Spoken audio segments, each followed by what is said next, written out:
Hey guys, tonight we step out of our modern chaos and into a world of damp stone floors, flickering torches, and the unmistakable aroma of boiled turnips and damp wool. You're not watching from a distance, you're living it. You're staying the night in a medieval inn, and the sun hasn't even risen yet.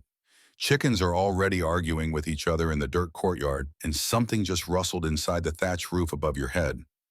Your mattress is a coarse sack of straw, barely softer than the floor, and every time you shift, it lets out a loud crunch like you're sleeping on a bed of crushed toast. There's a heavy wool blanket over you, but don't get excited. It smells like it's been through a winter in someone's barn. Maybe it has. The window shutter is nothing more than a crooked wooden flap, and the air sneaking through it is cold enough to make your nose feel like it's turning into a radish. There's no insulation, no heating, no espresso machine waiting for you downstairs. And oh no, bathrooms either.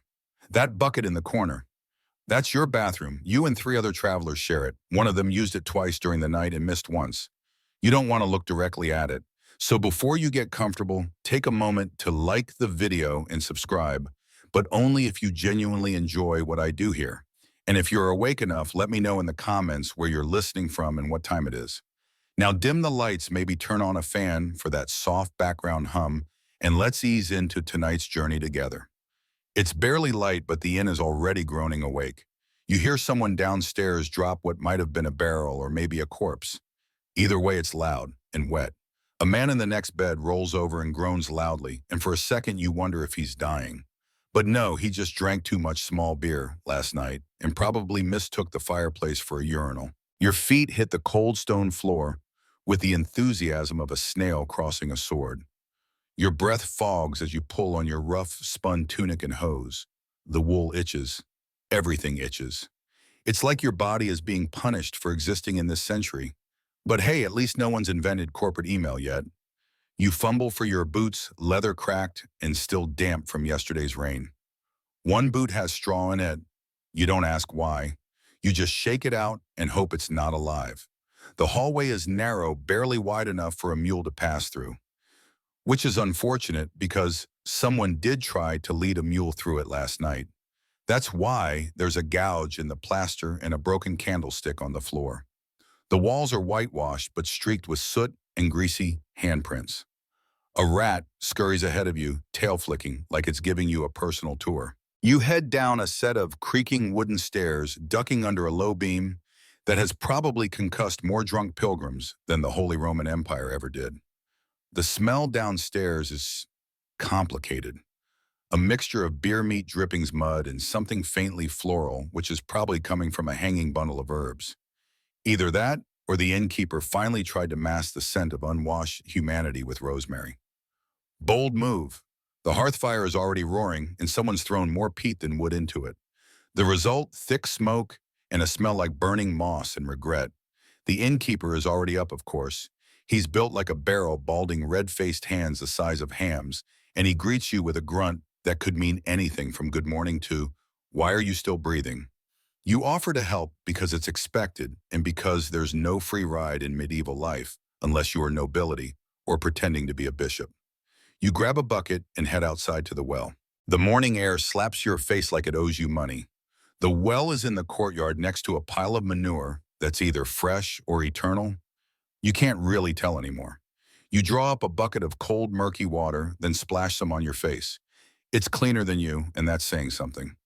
Back inside, the innkeeper's wife is already slicing yesterday's bread. It's hard enough to qualify as a weapon. You'll be eating it anyway. She nods in your direction, says something about making sure the fire in room 3 doesn't go out. That room hasn't had a proper chimney in weeks. It just sort of smokes internally, like a depressed philosopher. A few early travelers shuffle in wrapped in cloaks and suspicion. Most of them don't say much. They just sit, shiver, and hold out hands toward the fire, which doesn't help much unless you like your fingers lightly smoked. One man asks for breakfast. Another asks where the nearest monastery is. A third just burps and falls asleep at the table. You begin sweeping again, because dirt never stops arriving in a medieval inn. It multiplies like rabbits. Dust, ash, mud, and the occasional chicken feather, it all ends up on the floor. The broom is made from tied twigs and offers about as much efficiency as brushing the ground with a handful of sadness. There's already someone in the corner muttering about relics, claims to have St. Cuthbert's pinky bone in a pouch, looks suspiciously like a rabbit toe. You nod politely. You don't get into debates with people holding bones. Through the cracked shutters, you see the sky gradually turning gray-blue. Another medieval day has begun. No alarm clocks, no morning podcasts, just the slow realization that if you don't get moving, someone else will take your food or your bed. Possibly all three. A bell chimes somewhere down the road. Church service beginning. You're not going. Not because you're unholy, but because someone has to clean out the hearth ash before the noble guests arrive. And guess who drew the short straw? Yep, you. Welcome to your day in the medieval inn. The innkeeper's first sound of the day isn't a word. It's a grunt followed by the unmistakable crack of his knee as he stoops to pull open the kitchen door. You hear it from halfway across the common room. He stumbles in, muttering under his breath about the price of barley and why God invented guests in the first place. It's not a prayer. It's a complaint aimed squarely at the Almighty. You're in the kitchen now, and it's barely controlled chaos. The ceiling is low, the walls stained from 1,000 greasy meals, and everything smells faintly of smoked onions and disappointment. The big iron pot over the hearth is already bubbling, probably water for porridge, though you can't be sure. Could also be laundry. The two aren't always separate. The innkeeper squints at the fire grumbles about that damn scullion boy and thrusts a blackened poker into the coals like he's hoping to stab a demon hiding underneath. You're wise enough not to ask what's wrong. You just step around him and start peeling onions.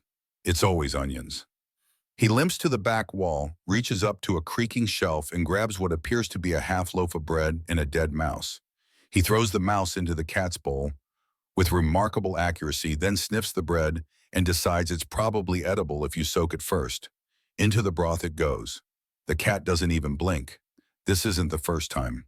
You glance out the side window. The yard is still waking up. A chicken hops up onto the ledge and clucks at you like you've personally insulted her. You have not. You tell her so. She clucks again, more judgmentally this time, and pecks the window before hopping off.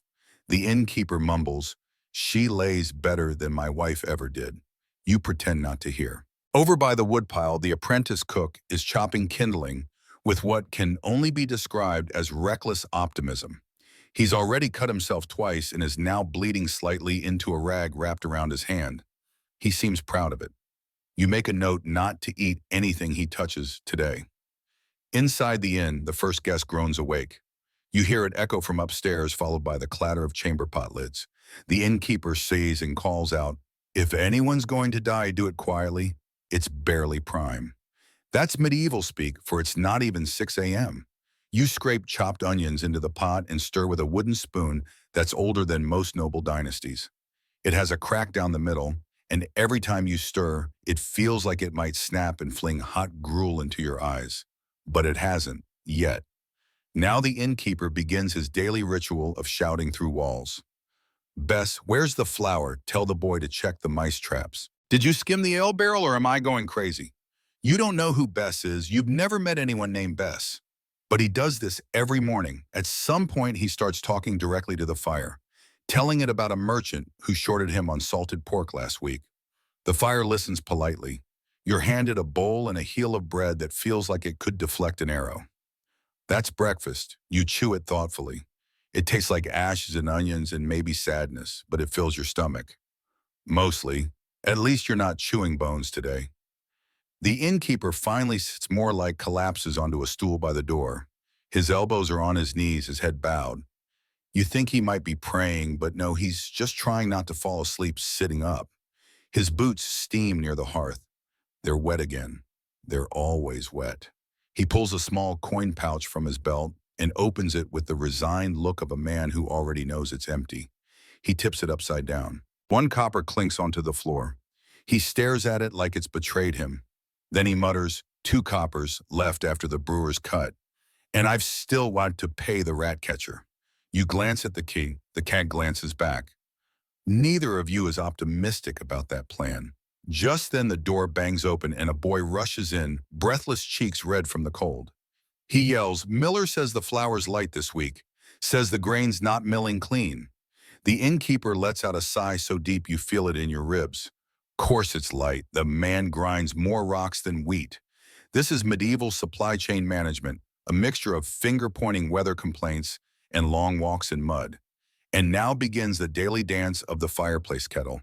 The innkeeper adds dried peas, leftover pork fat, 3 sprigs of thyme, and something green that may be cabbage, or maybe something else entirely. You do not ask. You just stir. The fire hisses. The pot bubbles. Outside, the sun finally begins to spill through the shutter cracks. You'd think it would warm the room. It doesn't. But it makes the innkeeper squint and curse. So there's that. Your shift isn't over. Not by a long shot. There's still hay to spread rooms, to air sheets, to check for fleas, and a guest who claims he was bitten by a spider the size of a dog. You've seen the spider. It's smaller than a plum. Still, he's demanding compensation. In whine, the innkeeper leans toward you, voice low. He'll leave by noon. Or he'll leave through the pig pen. I don't care which. You nod. You understand. Historians still argue whether innkeepers were respected members of the community or something more like tolerated parasites. Some records praise them for providing critical services. Others list them alongside pickpockets and petty thieves. The truth depends on the day and the size of the spider. As the breakfast pot bubbles and the first mug of ale is poured, it's technically for purifying the humors. Don't ask, you realize the inn is like a living thing. Cranky, unpredictable, and always hungry. And you're one of its moving parts. Whether you like it or not, you don't so much eat breakfast at a medieval inn as survive it. The meal arrives not by choice, but by schedule. And by that, we mean whenever someone remembers to put things in bowls. This morning, you're treated to the glorious trifecta of stale rye bread, something that was once pottage, but now resembles damp clay. And if you're truly blessed, a spoonful of lard to spread on top. If you're nobility passing through, you might be offered goose liver, soft cheese, or spiced stewed fruit. But you are not nobility. You are the one chopping wood and swatting flies away from the food. You are squarely in the porridge tier of society. Still, the porridge is warm-ish. You take your bowl and settle on a bench in the corner of the common room, feet aching already. The bench creaks as you sit, as though warning you that one of its legs has already quit and the others are considering it. The table wobbles slightly and smells like last night's ale, which makes sense because a bearded man is still sleeping on it, arm draped across a wooden tankard and face smeared with what looks like mustard. You dig into the pottage with a wooden spoon that's been used by at least 3 other people this week. Maybe 4. It has a notch on the side that looks suspiciously like a tooth mark. Again, you don't ask questions. The taste earthy. That's the polite word. It mostly tastes like turnips and regret, with the occasional crunch of barley that escaped being overboiled. There's something chewy in there too, possibly mushroom, possibly not. In the kitchen, a scullery maid is scraping soot off the hearthstones with the same expression one uses to bury a disappointment. She hums a tune that sounds like a dirge, but could also just be a lullaby that's seen too much. Across the room, a minor merchant from York is trying to explain why his spice bag smells like vinegar. No one is listening. He's been here 3 days and still hasn't paid his tab. The innkeeper is pretending not to notice, but his wife has started sharpening a knife. You glance around the room. It's a mix of tradesmen, travelers, local drunkards, and one man with a leather pouch full of miracle powders that he claims will cure your humors. No one asks which humors. No one wants to know. You chew another bite of porridge, still earthy. From the window, you can see the road, muddy as ever. Someone's cart is stuck again, axle deep in slop. A dog barks at it with what can only be described as malicious joy. A child throws a lump of something, probably horse dung, at the dog, misses, and hits a monk instead. The monk does not appear to forgive easily. You finish your bowl, wipe your mouth on a linen cloth that's been used too many times, and carry the dish back to the kitchen. You place it in a pile that's soaking in a basin of tepid water and soapwort. The soap smells faintly of herbs, but mostly like disappointment and pine tar. One of the other staff offers you a crust of yesterday's bread as a treat. You accept it like it's a gift from a saint. It's hard enough to chip your molars. You chew carefully. In the corner of the room, a pair of older women are debating whether it's better to boil cabbage or turnips in the pottage for cleansing the system. One insists on cabbage. The other says turnips clean out the devil faster. No one is winning the debate. Both smell equally terrible. Historians still argue about how varied medieval diets truly were. Some claim peasants lived on little more than grains, onions, and ale, while others point to seasonal diversity, wild herbs, and occasional meat from hunts or barter. What's clear is that taste was secondary to survival, and survival was often flavored with root vegetables and bitter herbs. You glance toward the door as a new group arrives, a tanner, two pilgrims, and a boy with a bag of dried fish slung over his shoulder. They look hungry. They look wet. They look like they haven't smiled since Pentecost. The innkeeper steps into the common room, wiping his hands on an apron that may have once been white. He calls for mugs of small beer, the low-alcohol brew that even toddlers drink. It's safer than water after all. Probably. You help pour it from the wooden barrel. It fizzes slightly and smells of oats and yeast and something else. One man sniffs it and raises an eyebrow. It'll settle the stomach, you assure him. He drinks it, immediately belches. Behind you, the kitchen is starting up another pot of something. More stew, more porridge, more peasant cuisine, designed to last all day, and then some. You're told to slice onions again. You're always slicing onions. You return to the table with another plate, this time containing what the innkeeper optimistically calls a meat pie. You take one bite. It's definitely pie-shaped. As for the contents, best not to speculate. Out in the stable yard, someone drops a crate of apples. Half of them are bruised, the other half are snatched up by a goose with a grudge against humanity. The goose hisses at anyone who comes near. No one comes near. Back inside, a scholar from the next town is explaining to anyone who will listen, no one that King Edward is secretly in league with the French. He's drunk. You smile politely. The innkeeper whispers he says that every week. Last month it was dragons. There's another round of food for the higher-paying guests, trout wrapped in herbs served on a wooden trencher that still smells faintly of last night's ham. You're not allowed to eat this, but you do get to carry the bones back to the kitchen. The bones go into the next broth. You finish your second helping of porridge, feel the weight of the morning settle into your spine, and take one long look at the fire. It's steady now, heat radiating gently from the coals. The cat is curled near it, purring in that smug way cats do when they know they're not expected to do any work. You sigh. Breakfast is over. The real day is just beginning. The common room stirs to life like an old dog with stiff joints, slowly grumpy, and full of strange sounds. You're sweeping again, which is about as effective as trying to clean a chimney with a feather.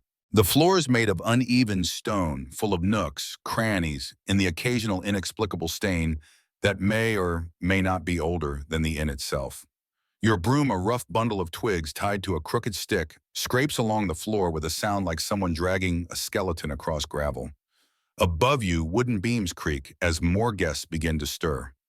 You hear thudding footsteps, a muffled curse, and something that sounds suspiciously like someone falling out of bed. Again, you don't even look up anymore. That's the third time this week. The air in the common room is thick with the remnants of breakfast steam smoke and the lingering perfume of boiled turnip.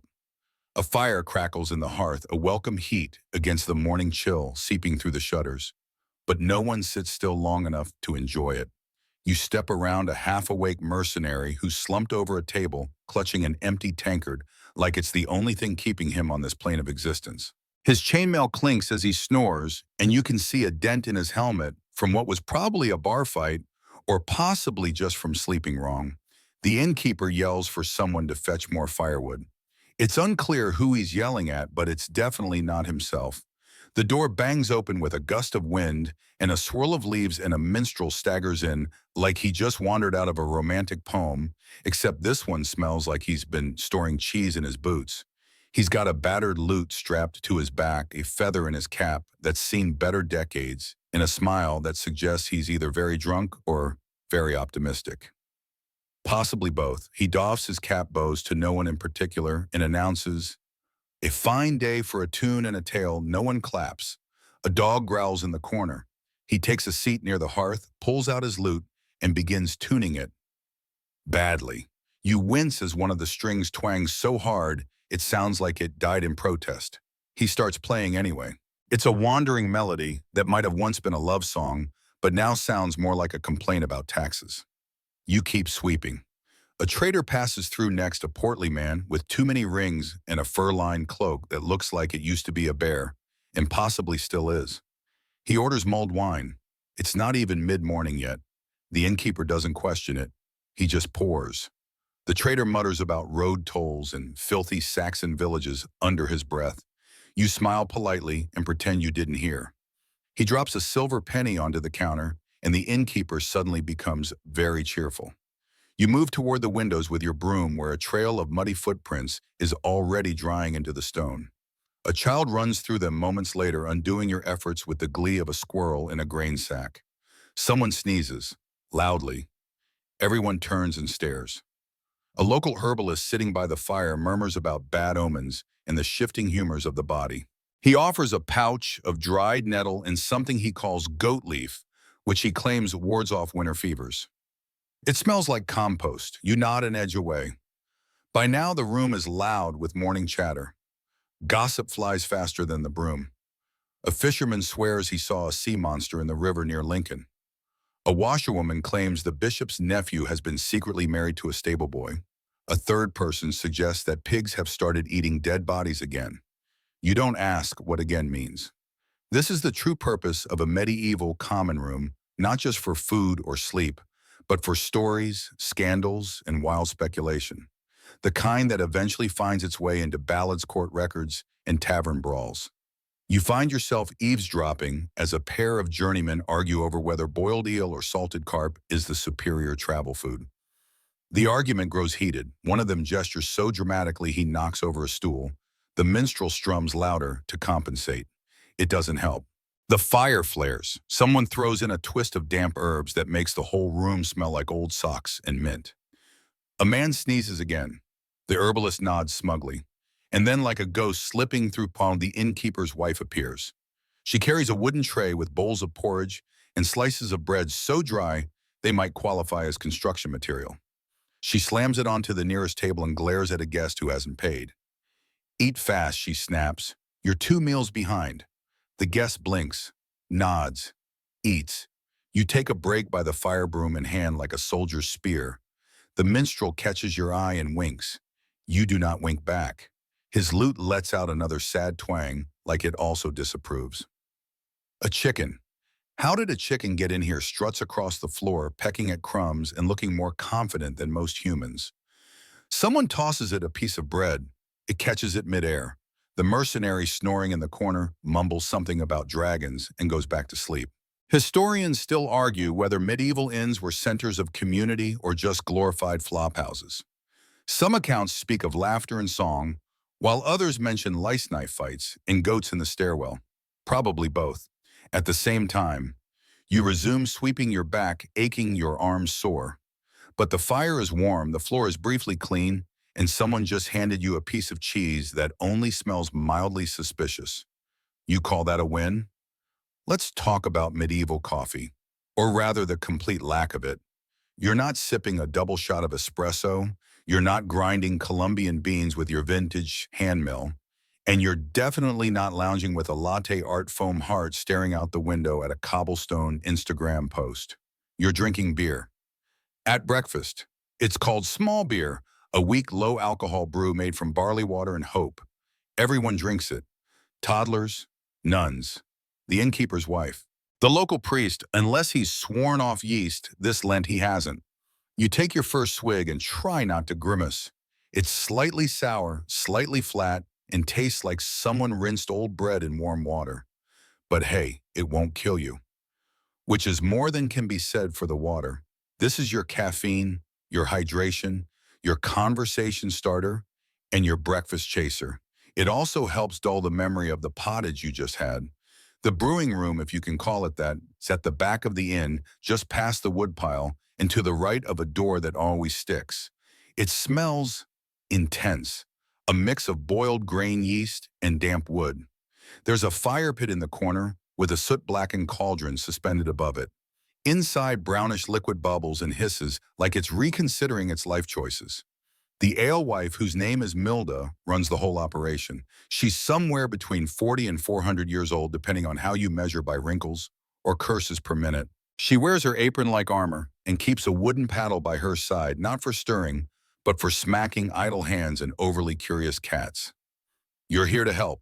which means you're either stirring the mash or hauling buckets.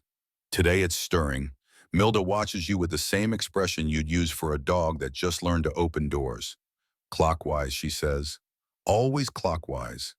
Don't tempt the spirits. You don't know which spirits she means, and you're not about to ask. As the barley mash simmers, she adds herbs from a hanging bundle, a bit of yarrow, a pinch of bog myrtle, maybe a sliver of wormwood. Every alewife has her recipe passed down from women who probably guessed half the time and hoped for the best. The innkeeper prefers Milda's beer because it doesn't make people go blind, and it only occasionally causes hallucinations. You ask if she's ever tried hops, those flowers that some brewers say make beer taste cleaner, last longer. She spits into the fire. That's monk stuff. Northern nonsense. You want beer that lasts all year? Add more barley, or a splash of vinegar. That'll teach it to rot. Historians still argue over how widespread hop use was before the 15th century. In some regions, especially England and the Low Countries, hop cultivation was rising. In others, brewers stuck to herbs' roots and a healthy sense of superstition. Milda, it seems, sides firmly with tradition and distrusts anything a monk recommends for bitterness and control. You stir. The steam fogs your face and your arms begin to ache. You switch hands. Milda slaps your wrist. Clockwise, she snaps. You go back to clockwise. When the wort is finally boiled, strained, and cooled, it'll go into one of the wooden barrels lined up along the far wall. There it will ferment quietly, slowly, and sometimes explosively. One barrel has a crack in the side patched with wax and prayer. Another one just hisses quietly at odd hours. Every week, Milda takes a ladleful, tastes it, and declares whether it's ready or fit for pigs. Sometimes both. You haul a bucket of spent grain out to the pigs behind the inn. They love it. They eat it with more enthusiasm than any human shows for porridge. You're not sure what that says about the beer or the pigs. Back inside, Milda gives you a mug. It's warm, faintly foamy, and tastes better than this morning's batch. You sip slowly, trying not to look too grateful. Then she leans in. You want to know something, she says. You nod. She wipes her hands on her apron and drops her voice. The baker's wife down the road, she puts fennel in her beer. You blink. Fennel. Milda narrows her eyes, calls it fancy, says it helps the digestion. I say it tastes like licorice and pride. You take another sip. No fennel here, just barley herbs and years of stubbornness. Just then a boy runs in, breathless. Innkeeper says, send more beer for the merchant table. Milda hands him 2 jugs. Tell him if he wants wine, he can marry a Norman. The boy scurries out. You return to the fire, give the brew one last stir, and breathe in the scent of ancient labor. Yeast smoke warmth, Milda's muttering to herself, already planning the next batch. You leave the room, mug in hand, and head back toward the common room. You pass by the door to the pantry where a wheel of cheese sits suspiciously alone. You don't make eye contact. You've seen what happens when that cheese gets cut too early. Back in the main room, the guests are drinking the fresh beer you helped brew. No one thanks you, but one man raises his mug in a vague toast. You nod. The morning haze has lifted. The sun filters through the shutters, illuminating motes of dust and the edges of old scars on the wooden beams. You drink. It's not coffee, but it's not bad. In this world, that's basically a miracle. It's mid-morning now, and the inn is truly alive.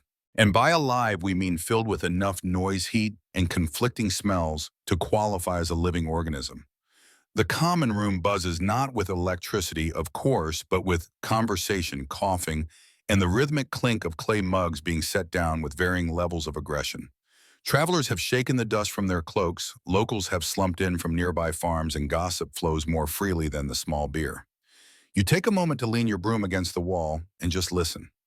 At the nearest table, 2 men are arguing over whether a cow gave birth to twins or whether a neighbor stole one of the calves in the night.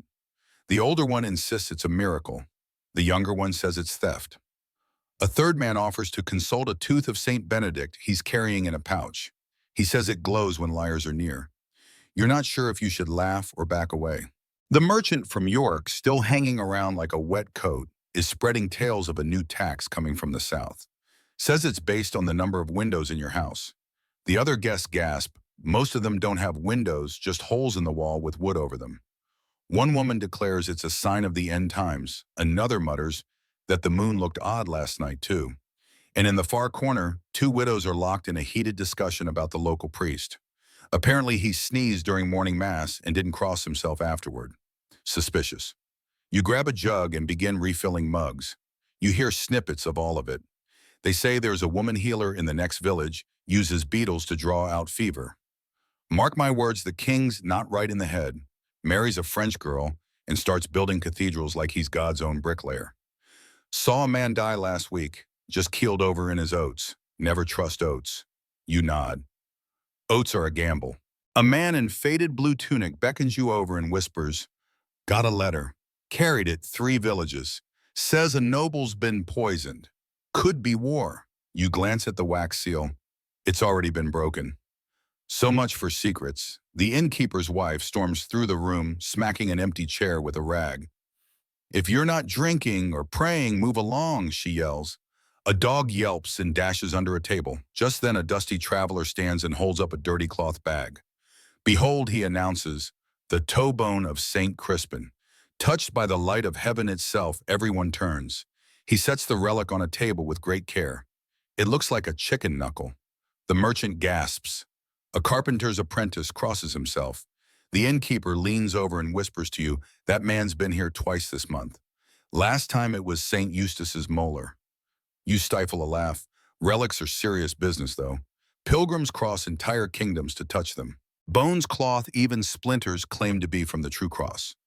Whether they're real, historians still argue. Many were fakes, some were animal bones, and a few were probably dinner leftovers repurposed with dramatic flair. Still, in a world of toothaches and famine, belief is often more nourishing than bread.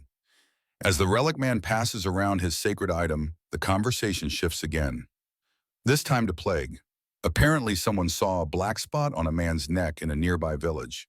Another swears a rat bit a priest in his sleep. Someone else says the wind smelled like sickness 2 nights ago. You suddenly feel itchy. Not sick, but aware of how many people are crammed into this room with no windows, no soap, and no concept of germ theory. "God's punishment," one woman says. "No, no," says the traitor. "It's the wells. The water's poisoned. I only drink beer now." He raises his mug. Everyone else follows suit. You drink too. And then the door creaks open. Everyone turns to look. There's always that moment of suspense when the latch lifts and the heavy oak door groans inward.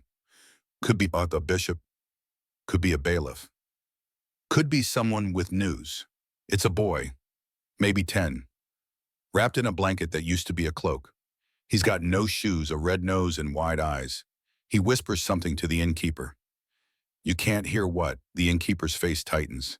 "He wants bread," he says aloud. "Father died on the road," says he's walking to Durham. The room falls quiet. A few coins appear on tables. One woman pulls out a chunk of cheese. Someone hands over a worn pair of shoes. No one says much, but the boy gets food warmth and a blanket by the fire. You watch him eat like he hasn't tasted food in days. Maybe he hasn't. Medieval hospitality is rough-edged, full of suspicion, but not without heart. In a place where death walks close, charity holds surprising strength. As the chatter slowly resumes, you find yourself wondering about the boy, about Durham, about how many stories cross these walls and vanish like smoke. You refill another mug. The gossip's already shifted again. They say there's a village where no one dies. They say a comet will pass this winter. They say, the fire pops, the ale flows, and the rumors multiply. And you keep moving, broom in one hand, jug in the other, ears wide open in the house where truth lies, and fear sit at the same table, each one sipping small beer. It's late morning when the monk arrives. You know it's going to be trouble the moment you hear the rhythmic slap of sandals on dirt and the low wooden thunk of a walking stick tapping with each step. The door creaks open, sunlight splashing across the common room, and in walks a figure dressed in simple brown robes, a rope belt, and the look of a man who takes great joy in reminding others that they're definitely going to hell. The innkeeper stiffens. You glance over just in time to see him tuck something behind the counter, probably the pouch with yesterday's dice winnings. The monk nods to no one in particular, blesses the room without being asked, and strides straight to the hearth like he owns the place. He settles onto a bench with a small grunt and a heavy sigh, then fixes his eyes on you. "Bread and beer," he says, as though it's a sacrament. It kind of is. You fetch it warm, crusty bread and a clay mug of ale, placing both in front of him. He inspects the mug, raises it slowly, and mutters a prayer. You think it's Latin. It might also be him listing sins alphabetically. Hard to tell. The innkeeper joins him, offering a tight smile. Brother Anselm, he says carefully, what brings you to our corner of the world today? The monk tears a piece of bread and pops it into his mouth before replying. The same as always, the needs of the church. You don't like the way he says that. Sure enough, moments later, he produces a scroll from within his robe, unrolling it with theatrical flair. It's a tithe register, handwritten, official-looking, and deeply unsettling. He begins listing names, amounts, and how much they should have paid. The ink is fresh. The judgment is older than dust. The innkeeper clears his throat. I gave 2 hens last quarter. 3 were pledged, the monk says without blinking. And a sack of barley. You've offered neither. One of the hens was stolen. By God, silence. You pretend to be busy, but your ears are wide open. The monk turns to the next name on the list, Old Maud, from the edge of the village. The innkeeper starts to object, says she's half blind, and coughs up soot. The monk shakes his head. She owes a silver halfpenny from Michaelmas. You're beginning to understand how the church funded cathedrals. The tithe wasn't optional. 10% of everything, your grain, your chickens, your fish, your wool, even the honey from your bees, belonged to the church. In theory, it supported monks, hospitals, and the poor. In practice, it kept men like Brother Anselm in sandals and fresh parchment. You whisper to the innkeeper's wife, do they tithe pigs too? She snorts. If it breathes, they'll tax it. If it's dead, they'll bless it and charge for the burial. The monk continues, now calling for a record of the inn's profits from the past 6 weeks. The innkeeper laughs once dryly. You think there's profit here? Anselm raises an eyebrow. You have guests drink warm food and 4 fire pits. I'd call that prosperity. Prosperity looks different when your thatched roof leaks and the local bailiff asks for road taxes every time he's bored. Still, resisting the tithe isn't just frowned upon, it's dangerous. Not paying could lead to excommunication, social shame, or worse, church court, which is like regular court, except everyone pretends God is watching. Closely. You shuffle to the kitchen under the pretense of fetching more bread. Milda, the alewife, mutters darkly from her brewing corner. I once knew a man who paid his tithes in frogs, said the Lord made him, so they counted. What happened, you ask? Got fined double the next month. Back in the common room, the monk is now addressing the guests. He speaks of sin, charity, and the importance of pilgrimage. He mentions a shrine a few towns over where a tooth of St. Agnes is said to heal lameness. He suggests donations. No one moves. Then he says, the first to give is always the one most blessed. A trader drops a coin onto the table with exaggerated flair. A carpenter tosses in a chipped pewter button. Someone offers a boiled egg. Anselm accepts it all with the air of a man doing God's accountancy. Historians still debate how heavily the tithe burdened medieval peasants. Some argue it was fair in spirit, a way to sustain shared faith. Others say it reinforced inequality and church dominance. What's undeniable is that resistance often led to consequences, social, spiritual, and financial. Eventually, the monk finishes his bread pockets, the donations, and announces a blessing over the inn. He raises his hands, murmurs Latin phrases, and flings a few drops of water from a flask he pulls from his belt. One of them lands on the cat. The cat hisses and bolts. With a final nod, he tucks the scroll away and exits, robes rustling like dry leaves. The door creaks shut behind him. The innkeeper exhales deeply. There goes a man who's never carried a pail of water in his life. You resume sweeping. Again. A few guests chuckle nervously. Someone says he forgot to tithe last Lent and has had a toothache ever since. Another suggests putting a prayer box near the door. The innkeeper shakes his head. If we let them think they own the place, next thing you know, we'll be paying tax on our thoughts, which, come to think of it, wouldn't surprise you at this point. You grab another jug, refill mugs, and wonder which part of your next week's labor will end up as a donation. You glance toward the door, half expecting the monk to return, but he's gone, for now. Just before midday, the flood begins. Not a biblical flood, though, given the leaks in the roof. That's always a possibility, but a rush of travelers. Boots stomp across to the threshold, horses clomp outside, and voices rise in a mix of accents, languages, and demands. Cloaks are dusted off. Mugs are ordered. Someone starts complaining about the soup before it's even served. You barely have time to set your broom aside before a harried voice snaps trenchers. Four of them hot, if you can manage, and no turnips this time. You blink, no turnips. That's like asking for a cloud without rain. Still, you hustle to the kitchen where the scullery boy is up to his elbows in pottage, and Milda is swearing in at least two different dialects while trying to keep a spit-roasted fowl from catching fire. The air is thick with smoke herbs and a faint scent of panic. You grab four wooden trenchers, thick stale slabs of old bread that double as plates, and arrange them as best you can. Each one gets a dollop of stew, a bit of cabbage, a scrap of meat, if there's any left. You wipe your hands, balance the lot on a cracked tray, and weave your way through the now packed common room. At table 3, a man in a feathered cap scowls before you even arrive. "Is this beef?" he says, jabbing at the bowl like he expects it to answer. "It's meat," you reply carefully. "What kind of meat?" "The cooked kind," you say. He doesn't laugh. As you retreat to the kitchen for the next round, someone drops a spoon. Someone else drops an entire mug of ale. The dog barks. A lute string snaps. A chair tips. It's not even noon yet, and the inn is already one insult away from a tavern brawl. The kitchen is melting, the fire's too hot, the spit is rotating too fast, and someone left the onions too close to the edge. You catch a dish just before it falls, slap a rogue rat away from the breadbasket, and hear Milda shouting, "Tell the innkeeper if he wants this goose browned properly, he can come sit on it himself." You decide not to deliver that message verbatim. You hustle back out with a tray of pies, crusts, cracking steam, rising, and deliver them to a table full of cloaked riders who haven't taken their gloves off. They don't say thank you. One of them grunts. You count it as a win.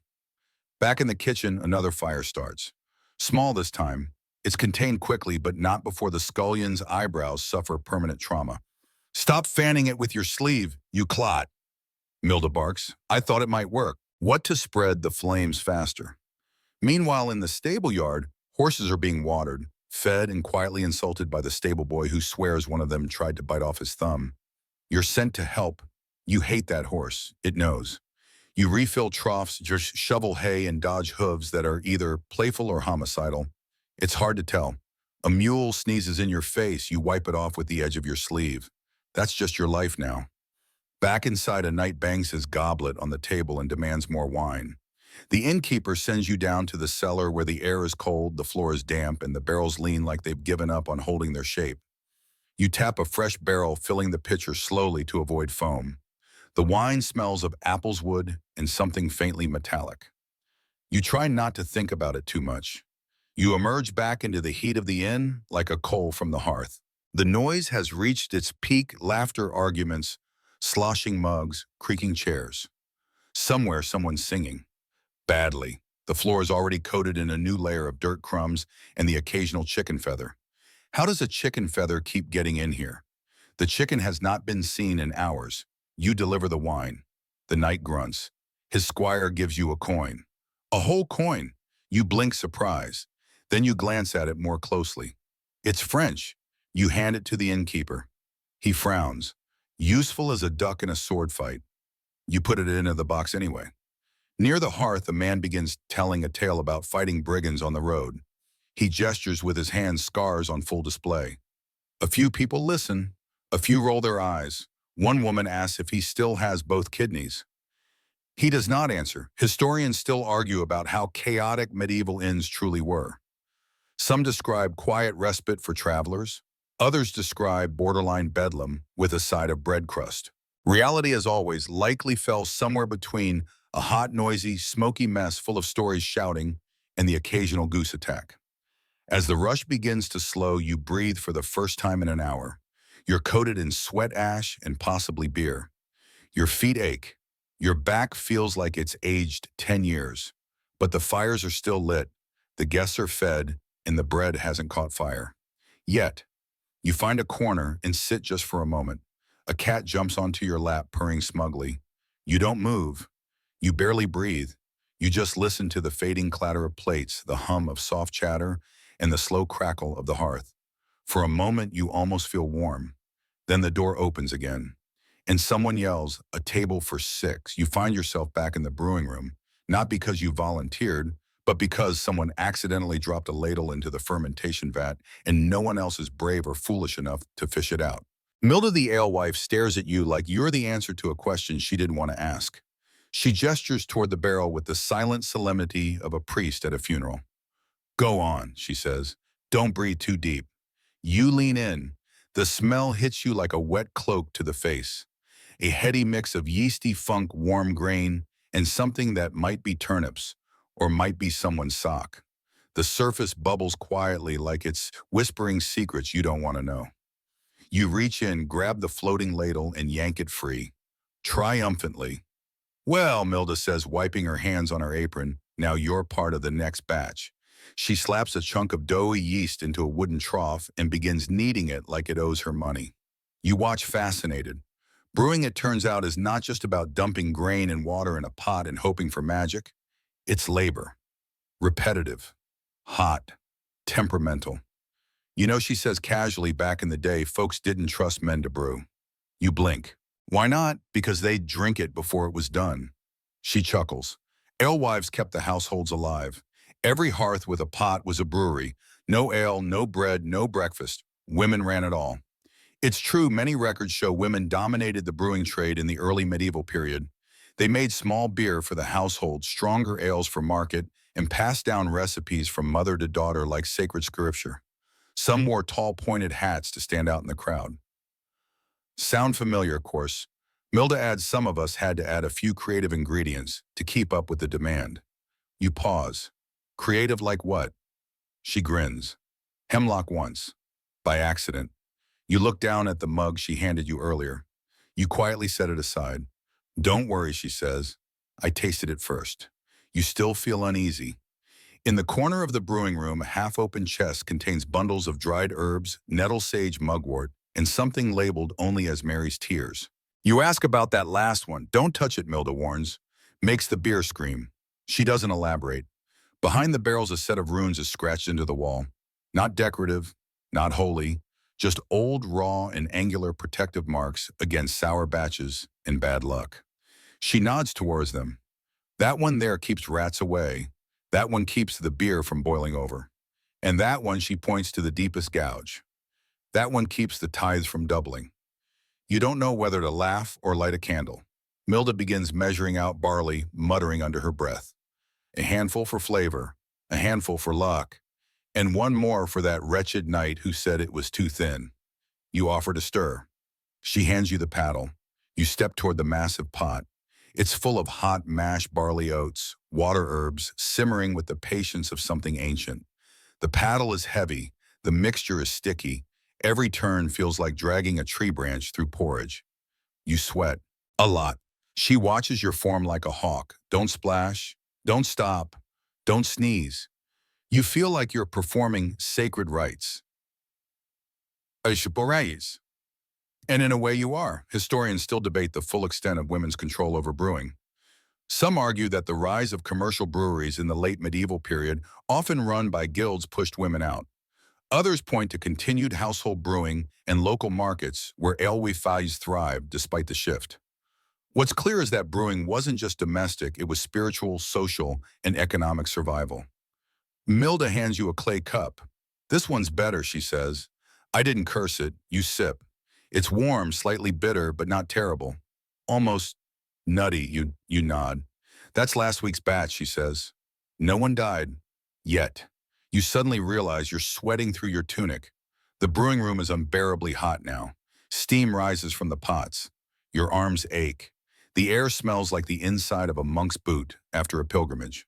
But you keep stirring. Milda hums. And the beer brews. Later, you help seal a barrel with beeswax. Then you carry one of the smaller jugs to the cellar, navigating the same slippery steps you barely survived earlier. You wedge it between two kegs and hope it doesn't leak. As you climb back up, you hear shouting. Back in the common room, someone is arguing that the beer is too strong. Another says it's too weak. A third declares it's perfect and falls off his stool. You just smile and shake your head. It's not hemlock. Probably. It's early afternoon now, and the frantic pace of the morning has simmered into something twitchy. The rush is over, but peace. Not quite. The room is full, the fire is hot, and people who've had too much beer and too little sleep are now looking for something to do.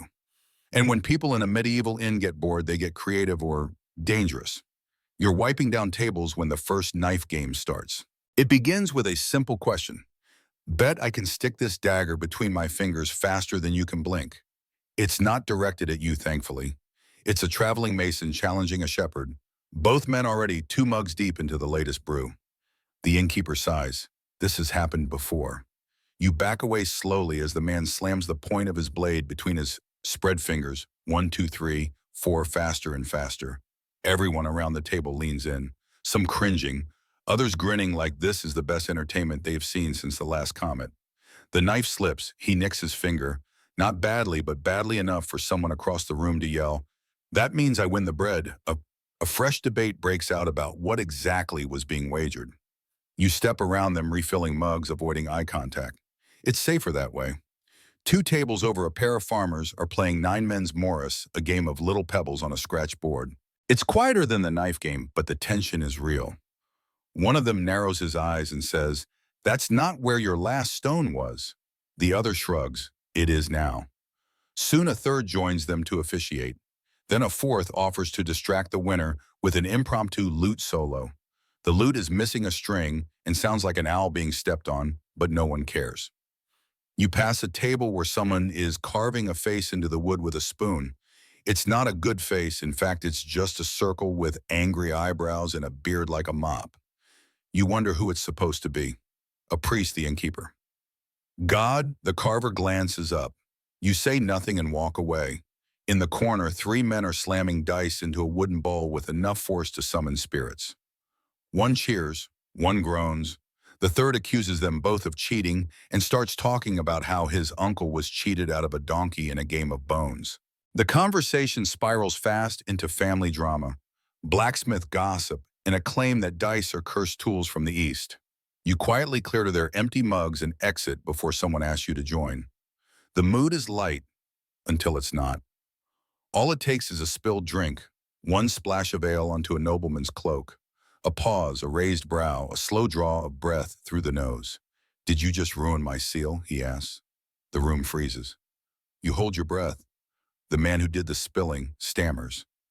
It was the boy. He bumped my arm." "There is no boy." The nobleman stands. He's not in armor, but his boots are fine leather. His belt has a silver buckle, and his expression could make cheese curdle. He reaches for the hilt of a dagger, not to draw it, but just to let it be seen. "Buy me another drink," he says, voice low. The offender nods furiously, tosses a coin onto the table, and backs away, as though the air itself has teeth. Crisis averted. But you feel the tension settle in like a second shirt, thin, damp, and unwelcome. This is how brawls start. You head to the back room just to breathe, just for a moment. There, a group of quieter guests are playing with bones, literal sheep knuckles used for a kind of proto-dice game. They laugh softly, betting things like crumbs and chores. It's gentler, almost sweet. One older woman is teaching a child how to flip the bones for luck. She says, "Never use your left hand. That's the devil's side." You smile. Back in the main room, a small brawl has predictably erupted. Nothing too dramatic, just 2 men shoving each other, while others pretend not to notice. The innkeeper lumbers over, slaps both on the back of the head, and barks. You fight again. You sleep outside with the goose. Everyone knows the goose is still angry from lunch. They sit back down. You go to the hearth and poke at the embers, hoping the flames will distract you. The warmth is nice, the smoke less so. Someone nearby mumbles about how you can read the future in the way the smoke rises. You glance sideways. The smoke is curling straight up into the thatch roof. That doesn't seem like a good sign. You fetch a bucket just in case. The afternoon stretches long. The light through the shutters turns golden, soft, and dusty. Shadows lean across the tables. The dice game's slow. The music stops. Someone begins reciting a poem, slurred but heartfelt, about a girl in York who ran off with a monk. No one asks how it ends. Historians still debate the role of games and leisure in medieval inns. Some argue they fostered dangerous behavior and encouraged sin. Others claim they were essential in escape from harsh labor, cold homes, and shorter days. Either way, they were here. Loud, messy, risky, and very human. You sweep again. You always do. One of the gamblers winks at you. You ever play bones for keeps? You smile. No, but I've cleaned up after the people who lost. That gets a laugh. For now, no one's bleeding. The dice are rolling. The bread is warm. And the fire hasn't caught the roof on fire. You'll take it. You'd think tending to people was the hardest part of working in a medieval inn. It's not. It's the horses. You're sent out to the stables after the dice games slow down and the last round of ale is delivered.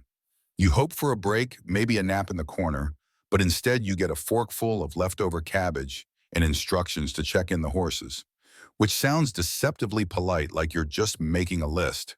You are not. The stable yard smells like damp hay, old leather, and manure that has long since given up on being subtle. You step around a pile that might have once been straw, trying not to breathe too deeply. The stable itself leans slightly to one side, its wooden beams sagging under the weight of years and horse-related regrets. The roof is thatch, but it's patchy in spots, more air than insulation. You can already hear the shuffling hooves, the soft grunts, and the occasional threatening snort from inside. You push open the wooden gate. It creaks like something from a ghost story. Inside, it's dim and close. Dust hangs in the air. A lantern sputters from a hook on the far wall, casting long shadows that move like they're deciding whether or not to bite you. There are 6 stalls, 4 of which are currently occupied. One by a gray gelding with half a mane and a deep distrust of humans. One by a chestnut mare who's halfway through eating the wooden slats in her own pen. One by a donkey with haunted eyes. And one by him. The biter. You don't know the horse's name. You've never asked. You just call him Sir Chomps-a-Lot.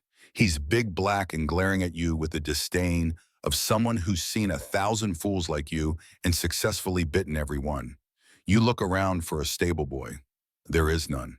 He mysteriously vanishes every time this particular horse arrives. Of course, you gather a bucket of grain and a scratchy brush that's missing half its bristles. Your job is to feed brush and check hooves. You begin with the donkey. He sniffs the bucket size like a tired farmer and begins eating without complaint. You call him the only reasonable soul in this barn. Next is the mare. She nuzzles the grain from your hand, then licks your sleeve. You take that as a compliment. You run the brush over her coat, muttering softly so she doesn't spook. Her ears twitch. She lets you finish without incident. The gelding makes you work harder. He won't lift his hoof. You have to lean your shoulder into it and whisper things you hope he doesn't understand. Eventually, he relents. There's a rock jammed in the frog of his hoof. You pry it out, wipe your hands on your tunic, and move to the last stall. Sir Chomps-a-Lot stares at you, no blinking, just a long, flat glare that says, I have teeth, and I'm not afraid to use them. You hold out the bucket. He snorts. You set the bucket down, step back, and wait. He walks forward slowly, neck arched, tail swishing dramatically. He sniffs the grain, then sniffs you. You try to smile. I'm not the one who saddled you last. That was the boy. Remember him? The one who screamed? He snorts again, this time directly in your face. It smells like old apples and contempt. While he eats, you brush his side gently, carefully. Every stroke is a gamble. The brush squeaks against his thick winter coat. He doesn't bite. Not yet. You move toward his hooves. He lifts one slowly. You clean it as fast as you've ever done anything in your life. Just as you're stepping back, his teeth snap in the air a good 3 inches from your shoulder. You freeze, then glare. Not today, you say. Historians still argue whether medieval horses were treated with reverence or just as fancy livestock. Nobles wrote poetry about them. Peasants feared them. Stable hands knew the truth. Horses were beautiful, powerful, and at times complete jerks. Outside, a fresh rider approaches heraldry on his tabard, a golden lion embroidered across his chest. You nod as he dismounts. He throws the reins at you without a word and stomps toward the inn. You look at the horse. The horse looks at you. This one's better groomed, eyes calmer. Still, you don't trust anything with 4 legs and more muscle than a cathedral wall. You walk him into a stall, check his hooves, offer a brush across his back. He flicks his ears, accepts the effort. You sigh in relief. The stable fills with gentle snorts, munching hay, and the occasional threatening kick against the wall, courtesy of Sir Chomps-a-Lot. You finish your rounds, secure the latches, and step outside into the open air.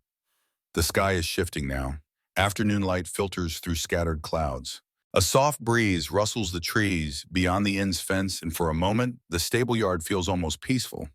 You wipe your hands on your tunic, breathe in not too deeply, and head back toward the inn.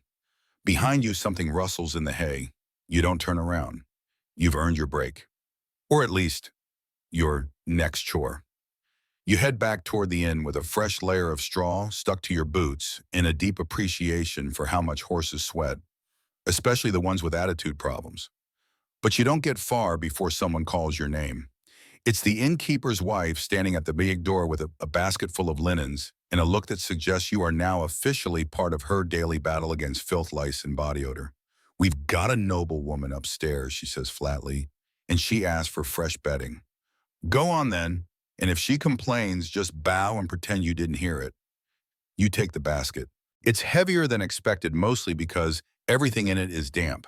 Not freshly washed, just perpetually damp. Damp from the air, from the walls, from the collective sweat of a dozen guests who apparently bathe once per equinox. You trudge up the stairs, avoiding the loose board on the fifth step and the splinter that's been threatening to ruin socks since the last crusade. At the top of the landing, the hallway greets you with a soft, musty welcome. The air is stale. The shutters are closed. There's a dead fly doing laps in a cobweb over the candle sconce. Room 3, the one with the warped floorboard and the window that doesn't open, is your destination. You push the door open with your foot. The room is humble, which is the polite way of saying it's barely wider than your wingspan, smells vaguely of onions and wet wool, and contains a mattress that appears to have lost an argument with time. The straw inside has bunched up like a bad attitude under rough linen sheets. You strip the bed. The sheets make a tearing sound when they peel away. One has a mysterious stain. You don't investigate, you lay down the new set. They smell slightly of lye smoke and rosemary, the standard medieval cleaning trifecta. The pillow is lumpy, the blanket is thick, scratchy, and looks like it could walk on its own if you gave it a day's notice. You wipe your hands on your tunic and light the rush weight in the corner, a thin waxed reed stuck in a slot of wood. It flares briefly, sputters, then steadies with a soft glow. From down the hall, a guest sneezes, violently, then coughs in a way that makes you wish you'd stayed in the stables. You head to the next room.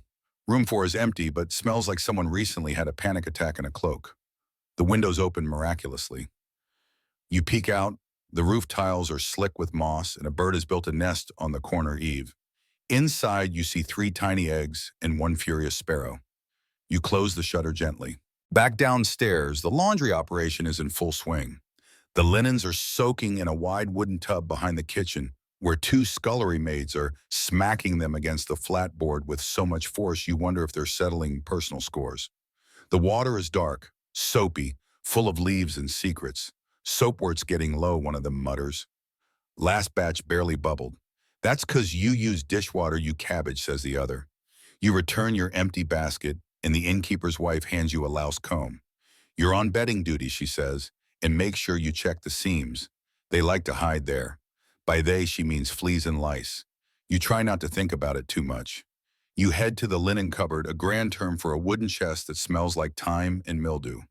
Inside are spare tunics, bed sheets, and several sachets of dried herbs meant to ward off pests. You suspect the pests just use them as garnish. You grab what you need and continue your rounds. More beds to straighten, more straw to fluff, more tiny biting things to pretend don't exist. You pause outside the noblewoman's door. You knock once. Enter comes a voice that could curdle milk. You step inside. The room is slightly larger, with thicker curtains, a feather pillow, luxury, and a candle holder made of real brass.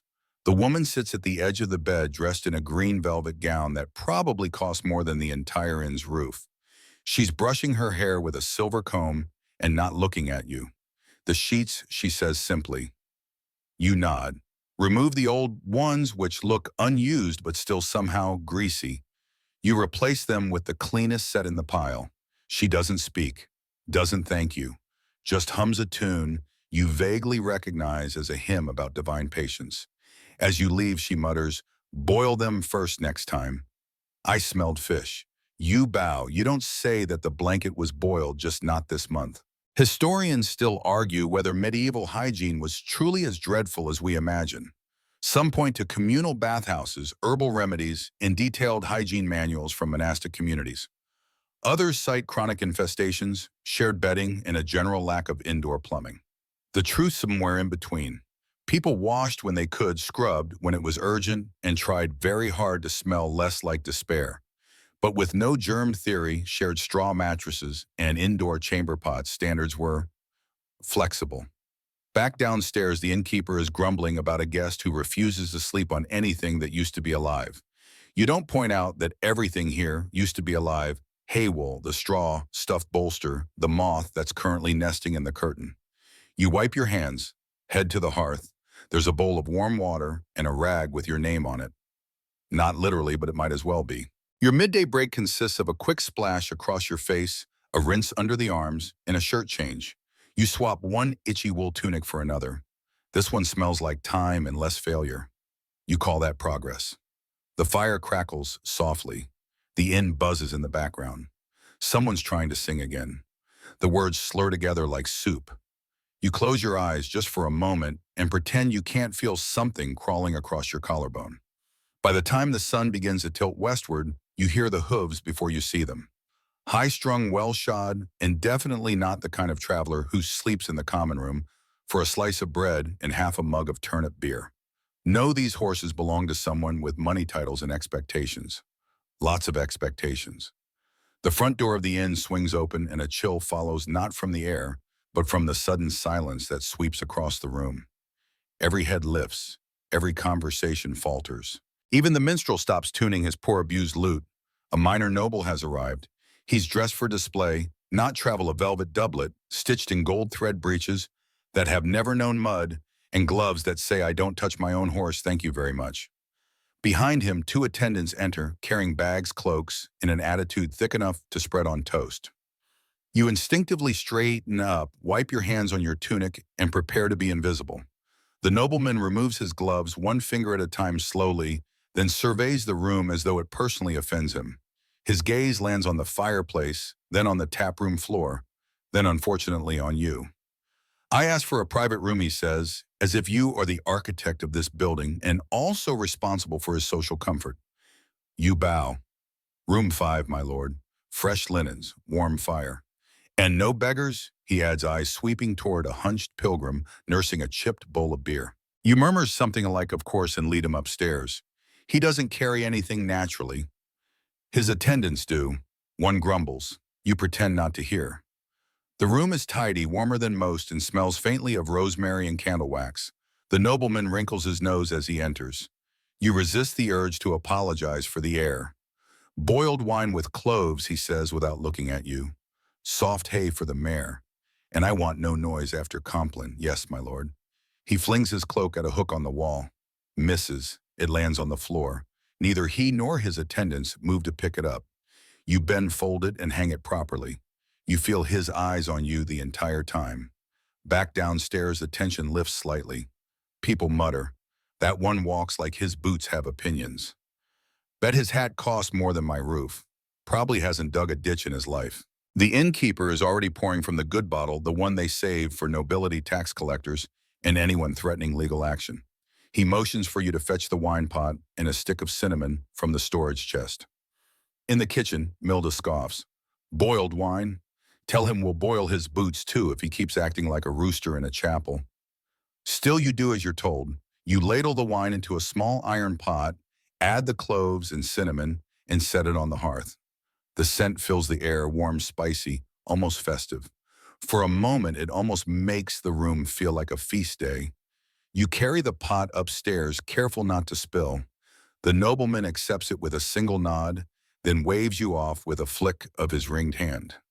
You walk back down slowly, each step reminding you how different the world is for someone with a name that opens doors. Historians still debate the actual social role of minor nobles in medieval life. Some argue they were crucial local power brokers, landholders, and administrators. Others say many were just well-dressed freeloaders with inherited titles and nothing better to do than complain about soup consistency. The truth, as usual, is probably both. By the hearth, a group of merchants resume their conversation a little louder now, hoping to reclaim the space with talk of trade and taxes and the price of wool. One of them mutters, "He won't stay long. Nobles like that don't sleep anywhere without goose down." You hope he's right. That night, the nobleman rings the service bell 4 times. Once for more wine, once for fresh candles, once because the bed creaked unpleasantly, and once because he heard a dog barking somewhere. You didn't, you answer each time. Bow, nod, apologize for the age of the timber, apologize for the moonlight, apologize for the mind that probably doesn't exist. By midnight, the room finally goes dark. You hear him snore softly, like a nobleman, of course. You sit on the stairs for a minute, rubbing your temples. Someone hands you a piece of leftover pie. It's cold and smells vaguely of onion, but you eat it anyway. You've earned it. Tomorrow he'll probably leave. He'll complain that the room was too drafty, that the sheets were too coarse, that the wine was too tart. He'll toss a coin on the counter like a bone to him and then ride away with his nose high and his saddle higher. But tonight he sleeps in your inn, and for a few hours the world is quiet again, until the goose starts honking outside. Of course, if you want to know what keeps a medieval inn running, not the fire, not the food, not even the beer, it's the people you never see. The ones who work when everyone else is sleeping. The ones who know where the broken roof tiles are, who fix the trapdoor with a piece of shield, who can turn leftovers and carrot tops into something almost edible.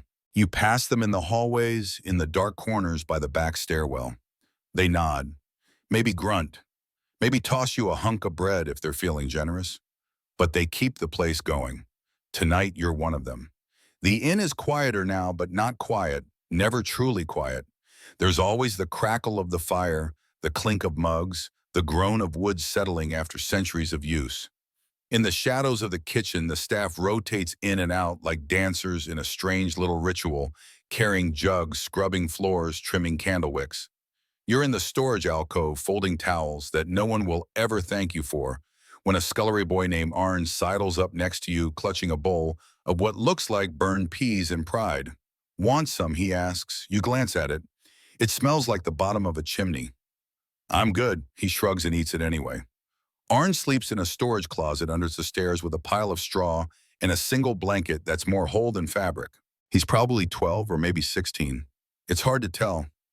He never complains. You once saw him carry a barrel twice his size up 2 flights of stairs and then fall asleep standing up.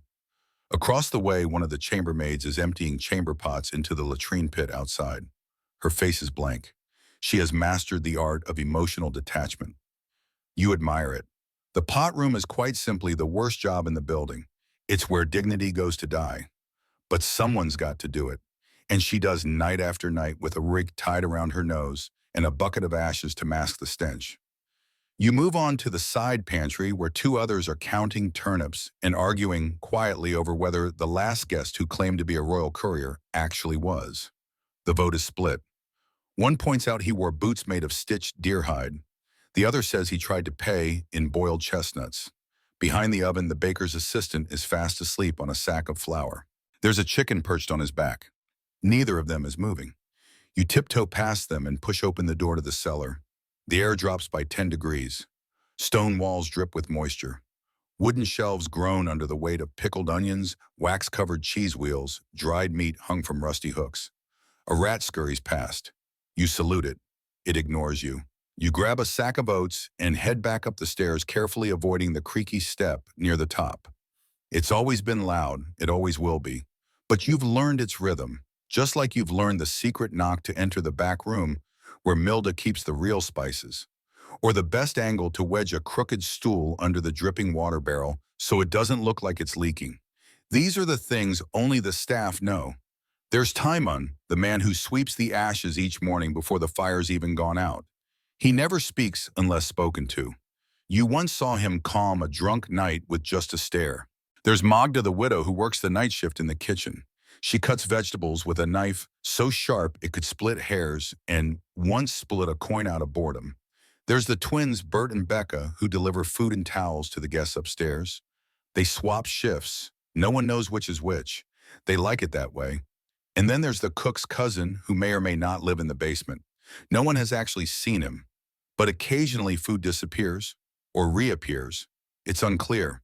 These are the people who mop up the spills no one wants to claim, who refill the salt bowls, patch the leaks with wax and linen, chase away the mice, and know which ale barrel has gone slightly off, but not too off. They are the gears that turn behind the tavern's tired face. Historians rarely mention them. They write about the owners, the nobles, the famous guests who stayed the night, but not the chambermaid who stitched her own apron out of old sackcloth, or the boy who learned to read by copying menus onto the wall in charcoal, or the girl who sings to herself while polishing spoons because no one ever sings to her. But here they're everything. You refill the breadbasket in the corner, rearrange the mugs on the shelf, straighten the broom by the hearth even though you'll need it again in an hour. The innkeeper walks by, nods. Just once. That's all the praise you're getting tonight, and that's enough. A guest mutters in his sleep upstairs. Somewhere in the rafters, a pigeon shifts. You return to the pantry. Arn has fallen asleep with the burnt peas still in his lap. You let him rest. You take a seat beside the fire and hold your hands to the embers. They flicker low now, soft orange, fading to red dancing shadows across the ceiling like smoke-borne dreams. You may not have a title, or a crest, or a private room, but you are one of the quiet hands holding this whole place together, and tomorrow, you'll do it all again. Just after dusk, as the sky slips from blue to velvet and the shutters creak closed one by one, you hear the boots. Not polished, not quiet, heavy, impatient boots that scuff instead of step. They echo through the courtyard like someone doesn't care who's listening. You glance out the window and see them, 3 men in rough cloaks with blades at their belts and mud to their knees. Not merchants, not pilgrims, and definitely not nobles. These are road-worn men, faces hidden beneath hoods. One carries a satchel far too small to hold anything honest. You don't ask questions, you just move. You slip into the common room, give the innkeeper a look. He raises one brow. You tilt your chin toward the door. Travelers, you say quietly. The kind that knock, not unless they're collecting. He nods. Sure enough, moments later, the door opens without announcement. The 3 men enter, bringing a blast of cold air and the unmistakable smell of horses, steel, and damp coin. The room goes still. A man by the hearth adjusts his grip on his mug. The minstrel shifts his seat slightly, positioning his lute where it might block a knife to the ribs. The lead figure lowers his hood. He's older than you expected. Graying beard, eyes like worn steel. He scans the room like he owns it, then walks straight to the bar. 3 mugs, he says, and something warm. Doesn't matter what. The innkeeper pours slowly. The second man is younger, 20s maybe. He paces, scans, doesn't sit. Probably the lookout, probably trouble. The third one is quiet, thin, doesn't remove his hood. He settles by the fire and doesn't say a word. That's the one you watch closest. You bring over their mugs and bowls of stew, placing them gently on the table. The lead man nods at you, doesn't smile, just says, no questions. You nod. You've already forgotten what they look like. They eat quickly like men who expect to be interrupted. The younger one asks for bread, then asks how close the village is to the next abbey. The way he says it, it's not about praying. You answer carefully. Just enough to be useful, not enough to be remembered. The innkeeper leans against the bar, arms crossed. He's watching the door and the back door. You see Milda step into the kitchen shadows. Her hand goes to the iron ladle she keeps sharpened, just in case. It's not the first time someone dangerous has come through. Some inns earn a reputation for safety, others for stories. Yours, it's neutral ground. You feed, you shelter, you don't ask what's under the cloak or why the horse won't stop sweating. And you know when to vanish. You step behind the bar to wipe mugs. The fire crackles. Somewhere above a floorboard creaks. Everyone hears it. The lead man raises his eyes, doesn't move, doesn't speak, just listens. After a long minute, the tension ebbs. Barely. He pulls a coin from his belt and slides it across the counter. Real silver. Heavy. The kind of coin that doesn't just pay for food, it pays for silence. The innkeeper nods, takes it, says nothing. Historians still argue whether bandits and mercenaries were more common than peasants claimed, or if tales of them were inflated to justify harsh laws and noble patrols. Either way, travelers carried knives for a reason, inns kept guards near doors, and everyone knew someone who once went missing between two towns and was never found. These men, they are not amateurs, but they're not here to cause a scene. Not tonight, the quiet one finally speaks. You serve monks here, you blink, sometimes. Ever see a gray cloak, leather satchel limp in the left leg? You shake your head slowly. Not lately. He watches your face like he is reading it, then nods almost to himself. The men finish their stew. One leaves a copper by his bowl. The other two stand. No ceremony, no farewells. The lead man glances at you on the way out. You didn't see us. See who you reply. He smirks, just barely. They vanish into the night like smoke. No hoofbeats, no slammed doors, just absence. The common room slowly exhales. The minstrel begins plucking softly at his strings again. The man by the fire takes a long drink, then mutters, "I think that was a bailiff from Yorkshire." Someone else replies, "I think that was a bounty hunter." Someone else just shrugs. Either way, I'm keeping my shoes on tonight. You glance out the window. The wind's picked up. The stars are sharp. Back in the kitchen, Milda is stirring something thick and brown. She doesn't ask what they wanted. She doesn't need to. The innkeeper wipes the counter and murmurs, "If they come back, we'll need more candles." You nod, then sweep. Always sweeping. Later you find the silver coin again sitting by the bread box. You didn't see who left it, and that's probably for the best. Let's talk about medieval bathrooms, or rather the creative and deeply unsettling lack thereof. Because in this inn and in most others, you do not have a personal lavatory, a flushing toilet, or even the luxury of a porcelain bowl behind a curtain. What you do have is a chamber pot, maybe. And tonight, it's full. Not just full, it's trying to be discreet about it, sitting in the corner beneath a bench like a guilty secret, but the smell is starting to announce its presence with confidence. You can't blame it. It's doing the job it was born to do. You just wish it wasn't doing it next to your boots. The chamber pots are collected every morning and dumped into what's generously called the privy pit, but the truth is, sometimes they miss a day, or two, or longer, depending on whether the designated potboy has a cough or simply ran off. Tonight you are that boy. The innkeeper's wife hands you a rag to tie around your face and a pair of wooden clogs that barely fit. You take the pots carefully, one in each hand, holding them out like cursed objects, and make your way outside to the back of the inn. The air hits your face like a wet towel soaked in garlic smoke and choices. The privy pit sits beyond the stable, behind a warped wooden fence, and a goose that really shouldn't be out here but is. It hisses at you. You hiss back. The standoff ends with mutual disdain. The pit itself, it's a hole. A deep, dark hole lined with stone and regret. You dump the contents one pot at a time and pray no one opens the back door right now, because what spills here should remain unseen. As you return inside, a guest brushes past you on the stairwell, muttering something about the terrible draft near the guardrobe. You want to laugh or cry. Let's explain. The guardrobe is what passes for a toilet if you're fancy.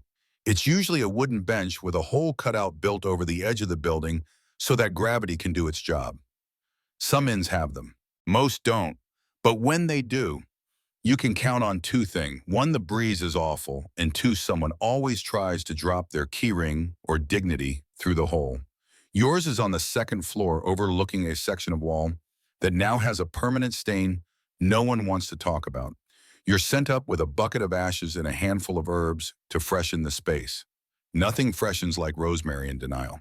You sprinkle the ashes into the drop hole, wave the herbs around like a reluctant priest, and knock the door shut with your foot. Inside the inn, the air is only marginally better. You fetch a bowl of soap water from the back kitchen and wash your hands in a way that says, "I'm pretending this does anything." The soap is lard-based, smells faintly of nettles and yesterday's onions, and makes your hands feel slimy and clean at the same time. Milda sees you and nods. Good. Now check the lice traps. Ah, yes, the lice traps. They're small wooden boards wrapped in cloth and dusted with something called itch powder. You tuck them into the seams of mattresses and under the straw pallets in hopes of luring out the little demons that have made human skin their personal buffet. You check under one bedroom 6. Sure enough, 2 traps are full. You scrape them off into a bowl with a twig and reset them. You don't flinch anymore. That part of you is long gone. Historians still debate how seriously medieval people took hygiene. There are records of public bathhouses, of scented oils, of washing rituals on feast days. But those luxuries, they didn't always reach places like this. And even when they did, a good bath was more likely to be once a month than once a day. You head back downstairs just in time to hear a guest complaining loudly that he expected more privacy. You look around the room, which contains 4 tables, 3 sleeping drunkards, a goat, and a minstrel playing the same 4 notes on loop. You want to ask what exactly he means by privacy, but instead you hand him the chamber pot. He frowns at it like it's a puzzle box. Where does it go after you smile? That depends on your aim. The innkeeper hears this and chuckles, then tells you to take another pot upstairs. You do, because this is your life now. The truth is, medieval waste management was management by sheer willpower. People emptied pots into pits, rivers, ditches, or alleyways. The concept of sanitation was more spiritual than scientific. Illness was blamed on bad air, not bacteria. So if something stank, you threw herbs at it, maybe burned incense, maybe just left it alone and hoped for the best. You remember hearing about a village that built a public latrine only to have it collapse during a rainstorm. Took 3 pigs and a tanner with it. They built a bench over the hole afterward and called it a shrine. You reach the last chamber pot of the night tucked under a bed where 2 men are snoring in harmony. You hold your breath, grab the pot, and back out slowly like you're removing a landmine. Back in the kitchen, you dump it. Wash. Reset. The innkeeper passes you a mug of warm cider without saying anything. It's sweet, spiced, almost civilized. You'll sleep well tonight, he says. You nod. You hope he's right, because the next round of chamber pots is coming in the morning, and one of them is cracked. Supper arrives not with grace, but with volume. The sun has barely dipped below the tree line when the first chorus of "Where's the meat and is that stew or shoe leather" rings out across the common room. The fire is blazing, mugs are refilled, the air is thick with heat sweat and the undeniable perfume of onions that have been boiled within an inch of their lives. You're back in the kitchen juggling trenchers, the stale bread slabs used as plates, and trying not to drop one on your foot. Each slab is pre-soaked with broth or stew so soft it's hard to tell if you're feeding people or sculpting meat-flavored porridge. Milda stands over the hearth like a general surveying the battlefield. The pot is huge, the ladle older than your memory, and the stew inside contains meat from an animal that was probably willing to go peacefully. 2 spoonfuls per plate, she says. 3 if they tip. You deliver the first wave steaming bowls of thick stew, sliced hard cheese, and crusts of rye bread so dense they could double as roof shingles. One guest grumbles that there's too much barley. Another says there's not enough. A third stares into the bowl and mutters, "This is what regret tastes like." The noise level rises with each plate served. Laughter curses the occasional off-key singing. Someone starts banging a mug on the table to the rhythm of an old marching chant. You join the flow, collecting empties, dodging elbows, smiling when it's safe, scowling when it isn't. A man by the hearth tells the same story he's told every night since Michaelmas, that he once saw a dragon near Canterbury. Tonight the dragon has wings of fire and speaks French. The kids gathered near his horn don't question it. They're too busy poking at their stew and wondering if it contains tail. A woman in a red shawl sings softly, half lullaby, half warning. The firelight catches her eyes as she leans into the song. Everyone quiets just a little. Then a spoon clatters. The silence breaks. The lute player picks up where she left off. Terribly. The dog barks again. Someone throws a bone. You think it might have hit the lute player, but he keeps strumming. The ale is flowing now. 1 barrel down, another tapped. You're pouring as fast as you can, the foam rising higher each time. Milda's got a new batch ready behind the bar. Darker, stronger, with a bite that makes people lean back and say, "What was that?" She won't tell. You won't ask. Then comes the inevitable fight. It always starts small. A spilled mug, a mistaken insult. Someone steps on someone else's boot, or someone looks at someone's sister the wrong way. You hear it before you see it, a chair scraping hard against the floor, a voice rising an octave too high. Two men square off. One is red-faced and swaying. The other is already rolling up his sleeves, which in medieval terms means I'm sober enough to hurt you. You move quickly, grab the ladle, knock on the bar 3 times. That's the signal. The innkeeper steps in calm as a winter lake. Do it outside, he says, or do it never. The drunk one huffs, grumbles, sits down hard enough to slosh stew into his lap. The other man smirks and returns to his mug. Crisis avoided. Again. Historians often debate what medieval feasting was truly like, whether it was jovial, spiritual, political. The answer, yes, and also chaotic, smelly, and deeply rooted in survival. Every meal was a gift, every hot plate a reminder that you hadn't died in the fields that day. You grab a trencher soaked through with gravy and toss it into the pig bucket. The pigs don't complain. They never do. You glance toward the nobleman's table upstairs. He hasn't come down. His servants have, though, one for food, one for more wine, and one for a cloth to wipe up whatever he just spilled. You don't ask. At the bar, someone is insisting that cheese can cure baldness. Another is arguing that monks invented mustard. You're inclined to believe both. Near the fire, an old man is carving a figurine from a piece of bone. He offers it to a girl who giggles and clutches it like it's a gem. Her mother watches with soft eyes, then dips her bread into her daughter's untouched bowl. Nothing goes to waste. You deliver the last round salted fish and stewed leeks for a late-arriving merchant and finally sit for a moment. Your knees crack. Your back protests. Your hands smell like beer ash and thyme. You wouldn't have it any other way. Milda sits beside you, passing a mug. Not bad for a Wednesday, she says. What day is it, you ask? She doesn't answer. Just drinks. The fire burns low. The bread basket is empty. The guests are loud and warm and fed. The dish is asleep in someone's lap. The goat is miraculously back in the stable. And the stew? No one's died yet. You call that a successful supper. Night settles slowly like a heavy wool cloak over the inn. The fire burns low flickering shadows across the soot-stained beams. Candles sputter their wax, pooling in uneven rings on wooden holders. The crowd has thinned. Bellies are full, voices softer now, slurred with ale and the gentle weight of exhaustion. Even the loudest guests have retreated into their own corners, nursing bruised pride's second mugs or half-finished stories that won't reach their endings tonight. And with the dark comes the feeling. That shift. You know it well. After dark, the inn becomes something else entirely. Not louder, not rowdier, but heavier, more watchful. Secrets settle into chairs. Old ghosts stretch their legs, and strangers start speaking in whispers, even when no one's near enough to overhear. You're still working. Of course, you are gathering empty mugs, wiping the tables, righting a stool that got a little too familiar with someone's foot. You move slowly now. The rush is over, but the tension has only changed shape.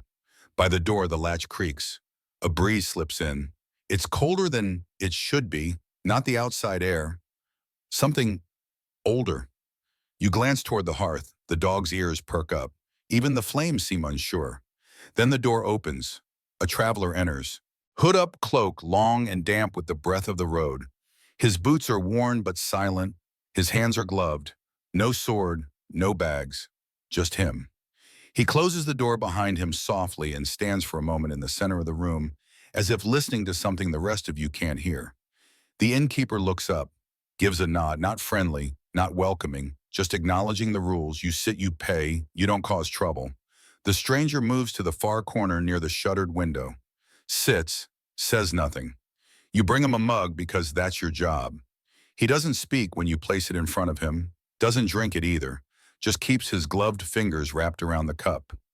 The minstrel strums half a tune, stops, then quietly excuses himself. He says he forgot something in the stable.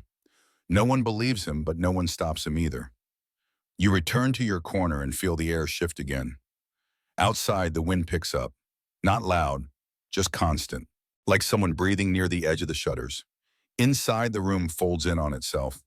Conversation slows, laughter fades, and eyes slide toward the stranger and then quickly away. A woman near the hearth shivers, then blames the draft. A merchant stands and says he's had enough ale for the evening. The innkeeper mutters something about checking the firewood. And you keep wiping mugs, because that's what you do when the night leans in too close. Historians rarely speak of fear and inns of the things unspoken once the sun went down, of the men who passed through with too much silence in their step, of the way doors were locked not just to keep thieves out, but to keep something else in. A knock rattles the side door. 3 short taps. You freeze. That door is never used, not by staff, not by guests. You look at the innkeeper. He shakes his head. The knock repeats. 3 taps. Then nothing. The nobleman's servant appears on the stair, eyes wide. Did someone come in just now, he asks. Upstairs window rattled. Like something tried to. He stops, looks toward the man in the corner. The man has not moved, still hasn't sipped his drink, still hasn't spoken, but you'd swear he's listening. The servant retreats upstairs. Quickly, you go to the side door because someone has to. You unbolt it slowly, inch by inch, and pull it open just wide enough to peer through. Nothing, just the dark, the kind that eats your breath, the kind you don't question. You close it, lock it, slide the extra bar in place.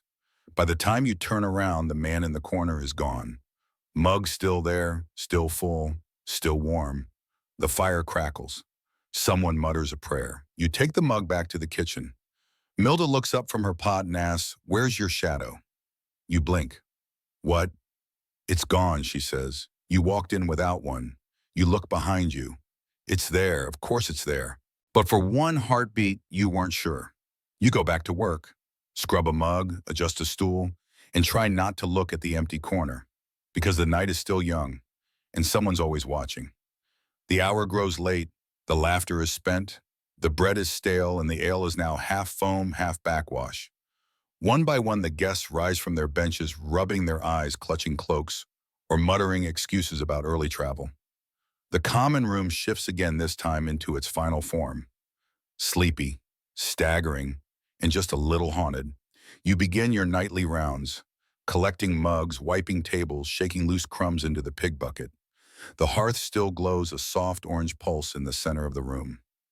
You let it be. Ash will come in the morning. Above you, the creaking stars. Some rooms have beds, some just have pallets. A few unlucky guests drew straw mats on the floor near the stairwell, using their boots for pillows and prayer as their blanket.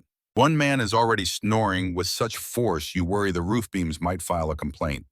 You step over him on your way to the stair. Your room is at the very top, a cramped attic tucked under the eaves with a low ceiling that smacks you in the forehead if you sit up too fast. You reach it by climbing a ladder so narrow it feels like a moral test. Each rung creaks as if sharing its opinions about your weight and your life choices. At the top, you push open the crooked hatch door. Inside, a thin straw mattress, a wool blanket full of mystery lumps, and a small wooden box that holds your life's belongings. A second tunic, a clay cup, and a spoon, with a bite mark from a horse you'd rather not talk about. The air smells like dustwood and the faint tang of dried apples from the bakery chimney just below. It's the smell of near poverty, yes, but also of permanence. You've slept here every night for months. This attic is as much yours as the kitchen is Milda's, or the tap room is the innkeeper's. You collapse onto the straw. It crunches loudly. A flea bites your ankle. You sigh. Through the slit in the wooden wall, you can see the moon. It's low tonight, fat and golden with clouds hanging beneath it like sleepy sheep. Somewhere an owl calls. Somewhere closer a rat skitters. You toss a shoe in the general direction. It scurries off. You should sleep. But your mind wanders. To the nobleman in room 5, likely dreaming of finer things. To Arn, curled up behind the grain sacks, probably still clutching that bowl of burnt peas. To the stranger who vanished from the corner seat and left behind a warm mug and a colder silence. To the knock at the side door that no one explains. And now the inn breathes in its sleep. The wood settles. The wind whines. A guest mumbles in his sleep about bees in the bread. You make a mental note to ask about that in the morning. You drift too. But not yet, because just as you're about to close your eyes, you hear it. Soft, deliberate, not wind, not rats. Footsteps, on the roof, 3 paces, stop. Then again, slower, stop. You sit up too fast. The low beam greets your forehead with medieval hospitality. You wince, rub your brow, silence again. You hold your breath, and then nothing. You wait, still nothing. Maybe you imagined it, maybe you're too tired, or not tired enough. You lie back down, pull the blanket to your chin, and stare at the ceiling. Historians don't write about nights like this. They write about taxes, rebellions, markets, kings. They don't mention the thousand small sounds that fill the space between hours. The weight of wood over your head, the ache in your joints from carrying trenchers, the quiet bravery of sleeping in a house full of strangers. They don't mention the roof. They should, because something moved up there, and now you're left listening for it. The final hour of this night is the strangest one. It's not morning, not really, not even close, but it's past nightfall's heart. That eerie space where even the shadows start to settle, where the fire has gone to embers, the mugs sit empty, and the snoring from below seems to rise like mist through the floorboards. You lie awake in the attic, your breath light, your ears sharp. Not from fear, though, maybe a little, but from the peculiar quiet that only comes when a place like this finally exhales. Below you, the inn sleeps, mostly. Someone turns over in room 2, a floorboard creaks, someone coughs into a blanket downstairs, one of the merchants maybe, the one who insisted on extra pepper in his stew. The wind taps the shutters like a guest who missed their curfew. But no more footsteps on the roof. You let your body soften your limbs, surrendering to the lumpy straw beneath you. It's not comfortable, not really, but you've grown used to it. Every time you shift, the mattress whispers secrets in the language of rustling hay. You let your eyes close. Your ears stay half open. Because in a medieval inn, the work never truly ends. There are still pots that need scrubbing, trenchers that need drying, salt barrels that need covering so the mice don't steal their share. There's always something. But not now. Now the inn is still, and you can sleep. Just as your breath begins to deepen, just as your thoughts begin to fade into formless shapes and drifting images, there's a sound, a soft click. The innkeeper's room, the one behind the kitchen, a door opening, very, very gently. You don't move. You just listen. Footsteps. Bare feet perhaps, no boots, no clinking belt. One step, then two, then the sound of the cellar latch, opening, closing, then silence. You exhale, not from relief, just acknowledgement. Some things happen at night. You don't ask, you don't interfere. You just remember which doors to avoid in the morning. You roll onto your side, tug the blanket up, nestle your face into the worn wool, and finally your eyes stay shut. The inn breathes with you now, a slow, steady rhythm, beams creaking softly like sighs, the wind fading, the fire in its last sleep, and you drift. You see the common room in your mind, empty and golden. You see the fire still warm. You see Arn curled in a corner. You see Milda's ladle hanging like a scolded cat. You see mugs drying, brooms leaning, shadows pooling, and then it all begins to blur. The weight leaves your chest, the thoughts unspool. Even the straw under your body feels lighter. The inn rocks you gently like a ship in harbor. You are not a noble. You are not a knight. You are not a minstrel.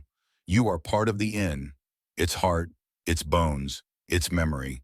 And you, dear listener, are finally at peace. Let everything slow now. Let your mind soften, your breath ease. You've walked the halls, tended the fire, emptied the pots, carried the ale, and now the inn rests. No more shouting, no more footsteps, just the hum of the night air and the safe weight of walls that have stood for centuries. Imagine the flicker of the last candle. Imagine the warm smell of smoke and old bread. Imagine your body growing heavier like folded linen tucked into stillness. You are safe here. You are part of this place now. And the inn in its quiet wooden way is watching over you. Sleep, friend. Tomorrow the pots will be full again. The guests will return. The goose will cause chaos. But for now, sleep.